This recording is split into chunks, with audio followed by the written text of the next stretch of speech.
আসসালামু আলাইকুম ওয়া রাহমাতুল্লাহি ওয়া বারাকাতুহু। সম্মানিত দর্শক শ্রোতা, আজকের এই আলোচনায় আপনাদের সকলকে স্বাগত জানাচ্ছি। আজকে একটি গুরুত্বপূর্ণ বিষয় নিয়ে আলোচনা করব, যে বিষয়টি মুসলমান হিসেবে আমাদের প্রত্যেকেরই জানা উচিত। বিষয়টি হচ্ছে 14 ফেব্রুয়ারি ভালোবাসা দিবস। তো আলোচনার সুবিধার্থে আমি বিষয়গুলোকে ভাগ ভাগ করে নিয়েছি। আসুন আমরা সর্বপ্রথম শিরোনামগুলোকে জেনে নিই। প্রথমত আমি আলোচনা করব এই ভালোবাসা দিবস কি। দ্বিতীয়ত আমি আলোচনা করব এই ভালোবাসা দিবস আমাদের বর্জন করা উচিত, বর্জন করার কারণগুলো কি কি রয়েছে। তৃতীয়ত আমি আলোচনা করব এই ভালোবাসা দিবসের প্রকৃত ইতিহাস এবং বাংলাদেশে এই ভালোবাসা দিবসকে কারা আমদানি করেছে। চতুর্থত আমি আলোচনা করব ইসলামের দৃষ্টিকোণ থেকে এর কি বিধান রয়েছে। আসুন আমরা বিষয়গুলোকে নিয়ে খুব অল্প কথায় আলোচনা করি। তো সর্বপ্রথম ভালোবাসা দিবস কি, যেটাকে আমরা ভ্যালেন্টাইন ডে হিসেবে জানি। এটি হচ্ছে প্রেমিক প্রেমিকাকে প্রেম নিবেদন করা, অথবা একজন যুবকের সঙ্গে একজন যুবতীর যেই রিলেশন ছিল, এই দিনে একজন অপরজনকে ফুল আদান প্রদান করা।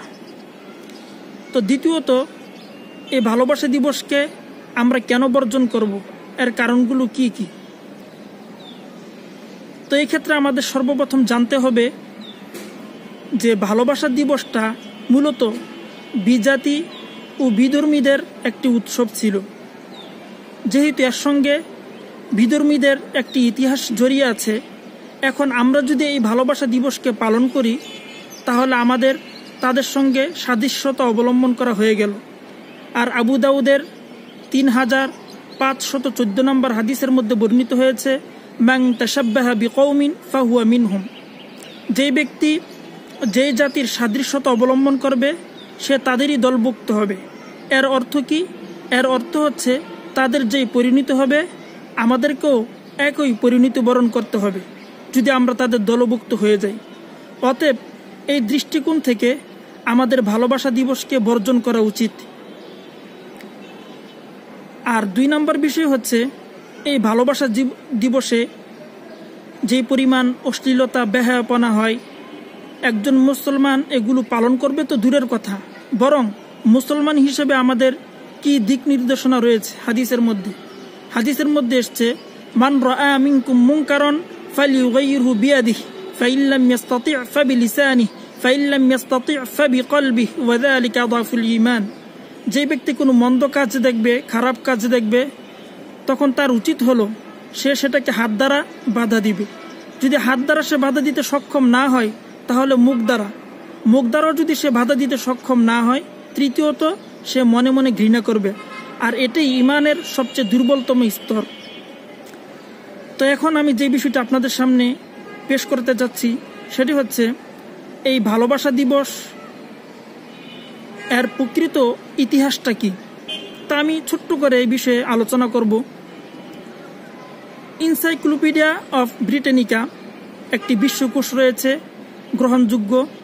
তো সেখানে আর ইতিহাস রয়েছে, ভ্যালেন্টাইন নামে একজন যুবক ছিল, যে খ্রিস্টানদের ধর্মীয় গুরু ছিল। তো তৎকালীন যুগের যে রাজা ছিল, সে এই খ্রিস্টান ধর্মের বিরুদ্ধে ছিল। এই কারণে এই ধর্মীয় গুরুকে আটক করে গ্রেফতার করে দীর্ঘদিন বন্দি রাখার পর 14 ফেব্রুয়ারিতে তাকে ফাঁসি দেওয়া হয়। এরপর খ্রিস্টানরা এই দিনটাকে তাদের দিবস হিসাবে, ধর্মীয় দিবস হিসাবে পালন করে যায়। পরবর্তীতে খ্রিস্টানরা এটাকে ধর্মীয় উৎসব হিসাবে পালন করতে থাকে। এক পর্যায়ে এটা অশ্লীলতা ও বেহায়াপনার রূপ নিতে থাকে। যখন চরম আকার ধারণ করলো বেহায়াপনার, ঠিক সেই মুহূর্তে পৃথিবীর বিভিন্ন রাষ্ট্র, বিশেষ করে ফ্রান্সে নিষেধাজ্ঞা জারি করা হয়। তো বাংলাদেশের মধ্যে এর আমদানি কিভাবে হলো? বিএনপি নেতা শফিক রেহমান প্রথম আলোতে সে গর্ববোধ করে একটি আলোচনা করেছে যে এই দেশের মধ্যে সে এই ভালোবাসা দিবসকে আমদানি করেছে। সে এটার ইতিহাস যেভাবে লিখেছে আমি সেটা আপনাদের সামনে তুলে ধরছি। সে বলছে যে যখন নাকি পৃথিবীর বিভিন্ন রাষ্ট্রে এই ভালোবাসা দিবস নিষিদ্ধ হয়ে যায়, তখন ব্রিটেনে শীতের সময় ছিল ফেব্রুয়ারি মাসে, তো তখন তাদের দেশে বরফ জমে থাকতো। সে সময়ে গিফট আইটেম অথবা ফুল ব্যবসায়ী যারা ছিল তাদের ব্যবসা খুব মন্দ যেত। তো ব্যবসা মন্দা হবার কারণে তারা চিন্তা করলো, একটা ফোন দিয়ে আটলো যে কি করা যায়। তখন তারা চিন্তা করে দেখলো যে এখন যদি আমাদের এই ব্যবসাকে চাঙ্গা করতে হয় তাহলে আমাদের নতুন কিছু করতে হবে। তখন তারা দেখলো যে ফেব্রুয়ারি মাসে এরকম একটা ইতিহাস ছিল ভালোবাসার দিবসের।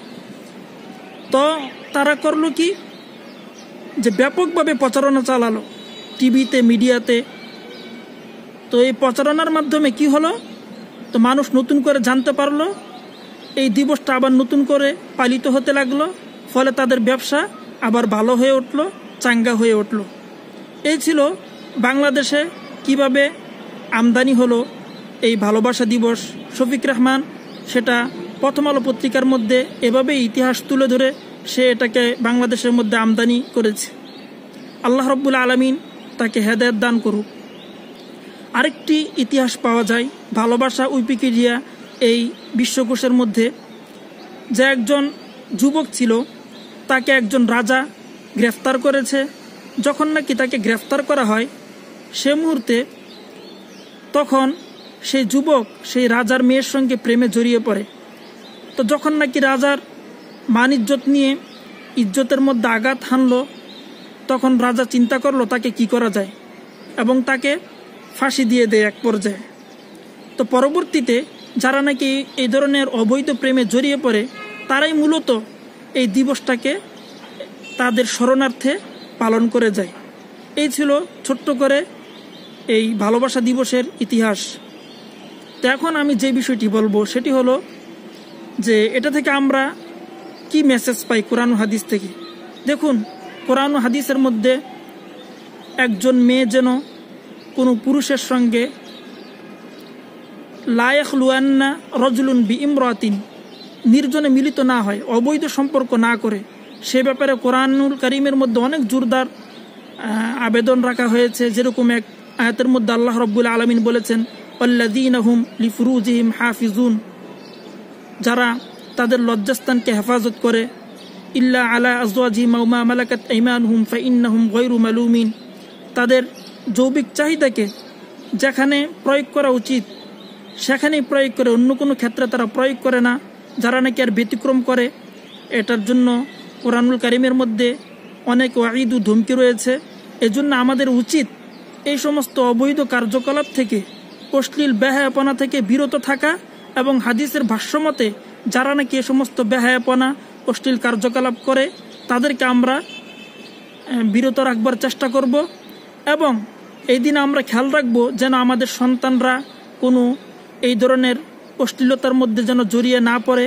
মা বাবারা বিশেষভাবে খেয়াল রাখব এবং প্রশাসনিকভাবেও ব্যবস্থা নেওয়া উচিত যেন এই দেশের পার্কগুলো এই দিনের মধ্যে বন্ধ রাখা হয় এবং সরকারও যেন এর যথোপযুক্ত একটি ব্যবস্থা নেয়, সে আশা ব্যক্ত করেই আজকের আলোচনা আমি এখানে সমাপ্ত করছি। আমিন ওয়া আখিরু দাওয়ানা আনিল হামদুলিল্লাহি রাব্বিল আলামিন।